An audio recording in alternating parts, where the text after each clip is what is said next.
ژمارەی گەورە بازرگان و خاوەنی کۆمپانیای بواری نەوت و تەندروستی و ئایتی و کشتوکاڵ و ژێرخان سەردانی ژووری بازرگانی و پیشەسازی هەولێریان کرد. ئامانزە سەردانەکەی بازرگانانی هیندستان بۆ بەهێزکردنی پەیوەندیە بازرگانیەکانی نێوان هەرێم و هیندستان بوو. کۆمپانیەکان و خاوەن ئیشوکارەکانی هەرێمی کوردستان سوودمەندن لەو زیارەتە بۆ بتانن باشترین پەیوەندی و ئیشوکار لەگەڵ وڵاتی هیندستاندا بەسێن. ئەم کۆمەڵەیە بریتینە لە 8,000 گەورەترین پیشەسازی وڵاتی هیندستان و هەروەها بە وێنەی غێر مباشر 200,000 ئەندامیانەیە واتە ئەو کۆمپانیای گەورانە خەڵکەکەی ئیشوکاریان بۆ ئامادە دەکات هەتا ئەوان ئیسفادەی لێ بکەن. دیارە یعنی ئەو خەڵکەکی زۆر پەیوەندی لەگەڵ ئەو کۆمەڵەی هەیە بۆیە ئەمە هیواداری زیارەتیان لە بۆ هەرێمی کوردستان بیتەمایەی دروستکردنێکی پەیوەندیەکی بەهێز و بەتوانە بۆ ئیشوکار بۆ خاوەن کۆمپانیەکانی هەرێم و بزنسمانەکان.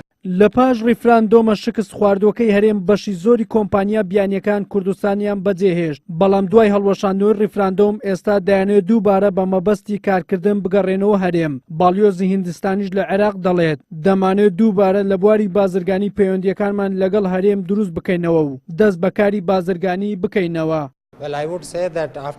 کەمێک نەسەقامگیری هەبوو و ئێستا دەمانەوێت دووبارە پەیوەندیەکانی هیندستان لەگەڵ ئێرە دووبارە پەیوەندیەکان دروست بکەینەوە. ئەمەش هەمووی بەهۆی کۆششی حکوومەتی ئێمە بوو و هەروەها بە کۆشی حکوومەتی هەرێمی کوردستان و هەروەها ژووری بازرگانی کە توانیمانە جارێکی تر ئەو پەیوەندیانە بگەڕێنینەوە و دووبارە دەست بە کاری بزنس بکەینەوە. پێم وایە کە ئەو ئەفدانەکە دێن بۆ ئێرەوە دەبینین ئەم بارودۆخە بەم شێوەیەوە و دەرفەتی کار و بزنس هەیە.